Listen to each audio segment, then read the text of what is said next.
O Senhor esteja convosco.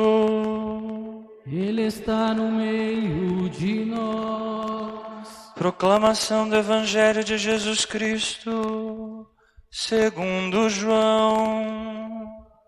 Glória a vós, Senhor.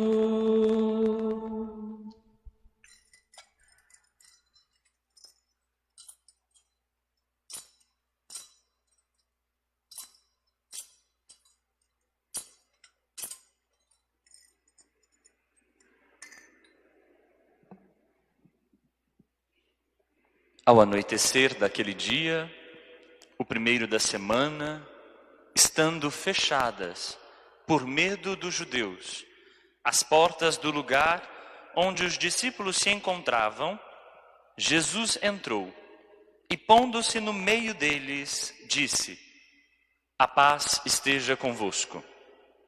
Depois dessas palavras, mostrou-lhes as mãos e o lado. Então os discípulos se alegraram por verem o Senhor. Novamente Jesus disse: "A paz esteja convosco. Como o Pai me enviou, também eu vos envio." E depois de ter dito isto, soprou sobre eles e disse: "Recebei o Espírito Santo. A quem perdoardes os pecados, eles lhes serão perdoados. A quem os não perdoardes, eles lhes serão retidos." Tomé, chamado Dídimo, que era um dos 12, não estava com eles quando Jesus veio. Os outros discípulos contaram-lhe depois: "Vimos o Senhor." Mas Tomé disse-lhes: "Se eu não vir a marca dos pregos em suas mãos, se eu não puser o dedo nas marcas dos pregos e não puser a mão no seu lado, não acreditarei." 8 dias depois, encontravam-se os discípulos novamente reunidos em casa, e Tomé estava com eles. Estando fechadas as portas, Jesus entrou, pôs-se no meio deles e disse: "A paz esteja convosco." Depois disse a Tomé: "Põe o teu dedo aqui e olha as minhas mãos. Estende a tua mão e coloca-a no meu lado. E não sejas incrédulo, mas fiel." Tomé respondeu: "Meu Senhor e meu Deus." Jesus lhe disse: "Acreditaste porque me viste? Bem-aventurados os que creram sem terem visto." Jesus realizou muitos outros sinais diante dos discípulos, que não estão escritos neste livro, mas estes foram escritos para que acrediteis que Jesus é o Cristo, o Filho de Deus, e para que, crendo, tenhais a vida em seu nome. Palavra da salvação. Glória a vós, Senhor.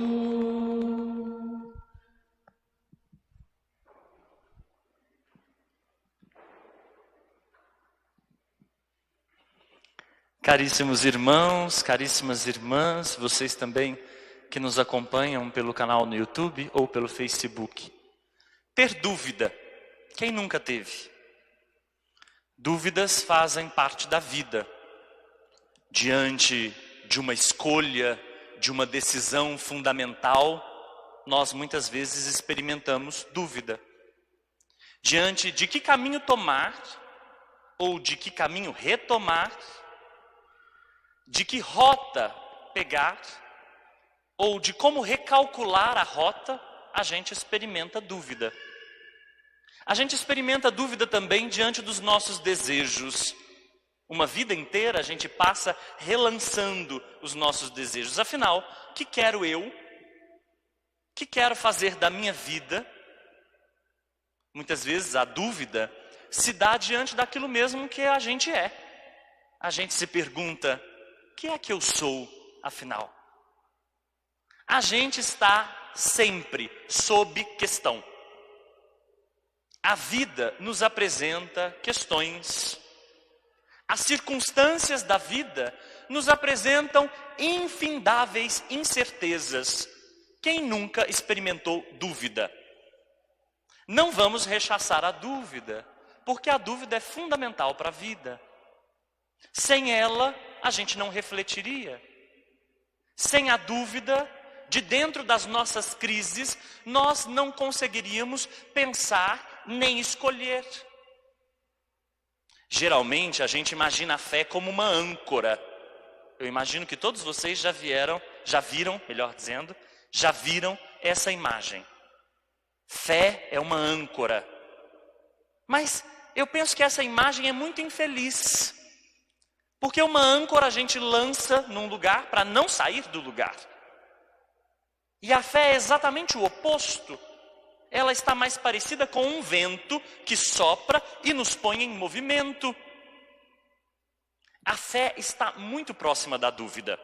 Tem gente que acha que porque tem dúvida, não tem fé. Mas é exatamente o oposto. Porque fé não tem nada a ver com certezas. Fé não é uma espécie de certeza. Fé é confiança. E na confiança a gente sempre corre um risco. Na confiança a gente sempre tem o risco de se lançar, de se jogar. E se a gente tem risco é porque não tem certezas. Ou seja, a fé depende de uma adesão, depende de uma escolha, depende de um risco, depende da dúvida. Não joguemos fora, pois, o valor da dúvida. Ela é indispensável para a vida e ela é indispensável para a fé. Sem dúvidas, a gente aceita as verdades de cima para baixo. A gente não questiona as autoridades. A gente engole o poder como se obediência fosse igual a resignação. E nada disso tem que ver com a fé. Fé é lançar-se, eu repito. Hoje, a igreja nos apresenta um protótipo de fé. Tomé é um modelo de fé. Geralmente Tomé é pensado como aquele que não tem fé, que precisa ver para crer, que duvida demais.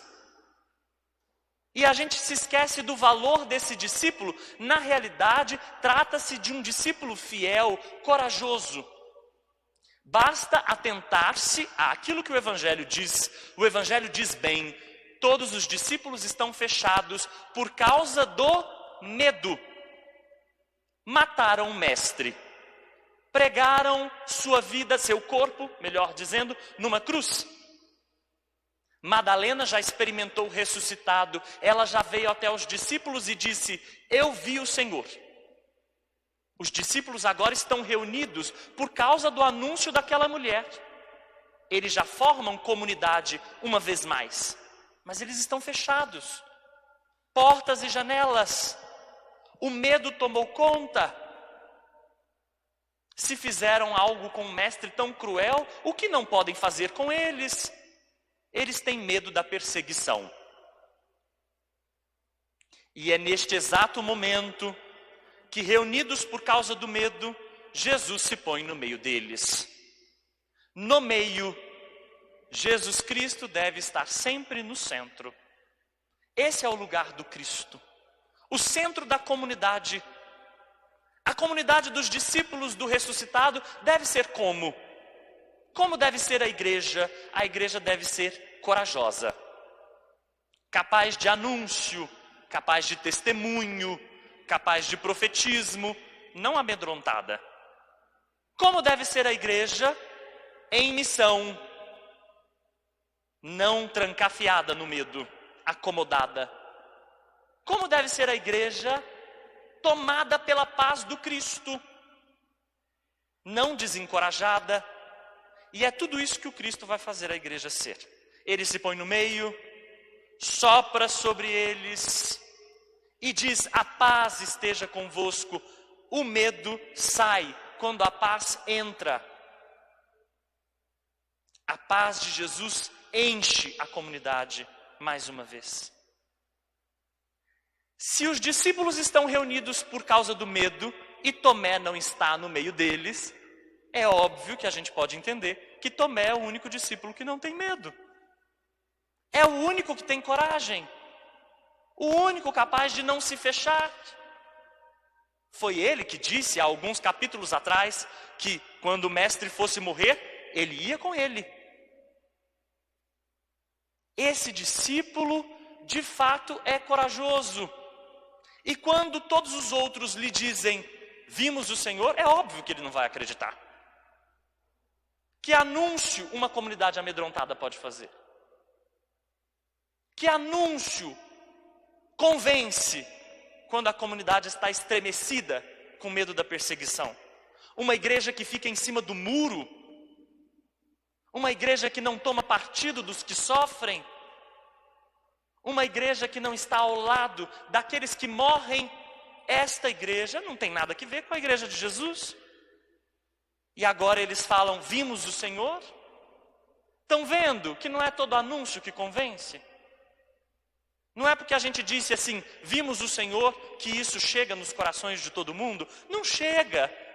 Não chega se a gente não provar que viu o Senhor. Como que a gente prova que viu o Senhor? Vivendo. Testemunhando com coragem. Pondo-se ao lado da vida. Quando Jesus sopra sobre os discípulos, o verbo que o evangelista usa é o mesmo que dar vida. Porque aqueles discípulos estavam todos mortos. Tem muitos jeitos de morrer, gente. Tem gente que morre antes da vida, antes da morte.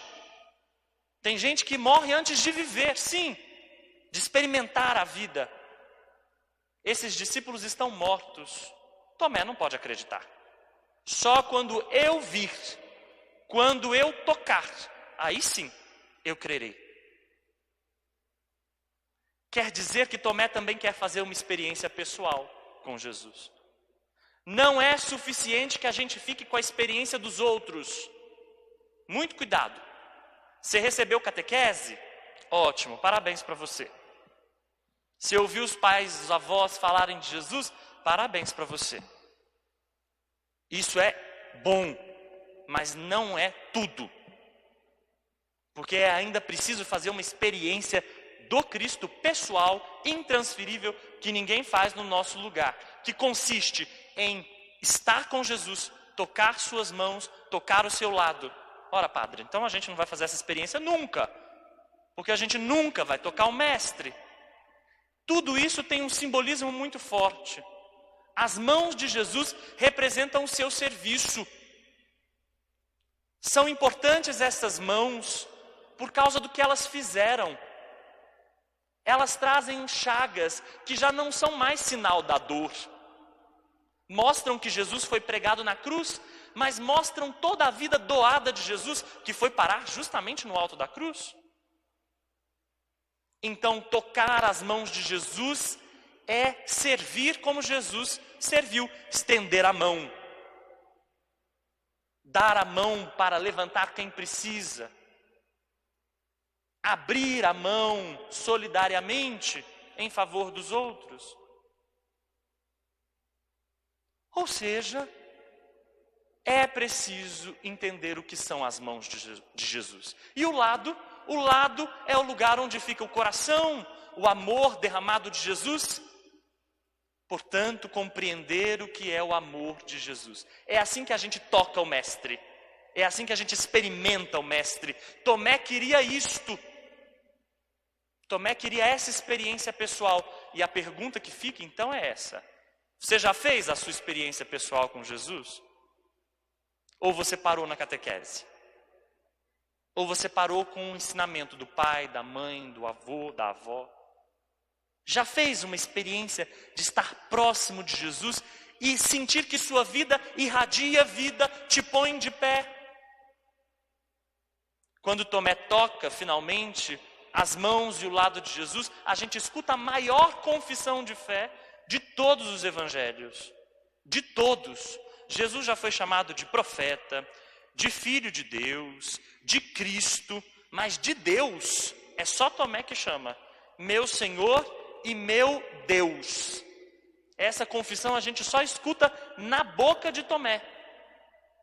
Quer dizer que sua experiência é de fato radical. E essa deve ser também a nossa experiência.